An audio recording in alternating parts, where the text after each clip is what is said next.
అందరికీ good morning. ఈరోజు మనకు ఈనాడు పేపర్లో ఇచ్చినటువంటి డిఎస్సి న్యూస్, డిఎస్సి అభ్యర్థుల నిరాశ మరియు కొత్త ఉపాధ్యాయులకు 22 నుండి శిక్షణ అని క్వశ్చన్ మార్క్ ఇచ్చారు. అంటే శిక్షణ మరి ఉంటుందా లేదనేటువంటిది అక్కడ మనం తెలియజేసుకోవచ్చు. క్వశ్చన్ మార్క్ ఉంది అంటే కొద్దిగా లేట్ అయ్యేటువంటి అవకాశాలు ఉంది, లేదా జరగడానికి అవకాశం ఉంది.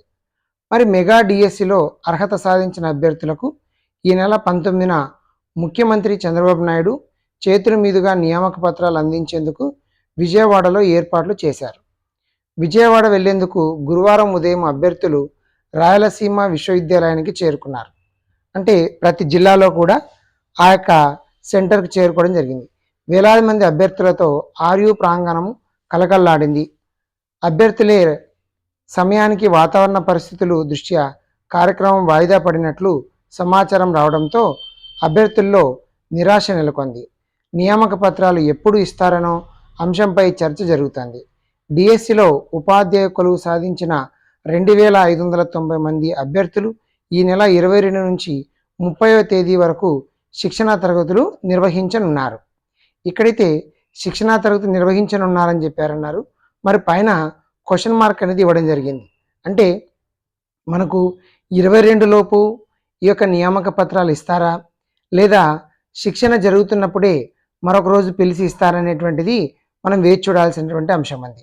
మరి ప్రధానంగా మెయిన్ హెడ్డింగ్లో అయితే ఈ వాతావరణం మార్పుల కారణంగానే ఈరోజు జరగాల్సినటువంటి నియామక పత్రాల యొక్క సమావేశాన్ని పోస్ట్పోన్ చేసినట్టు ఇవ్వడం జరిగింది.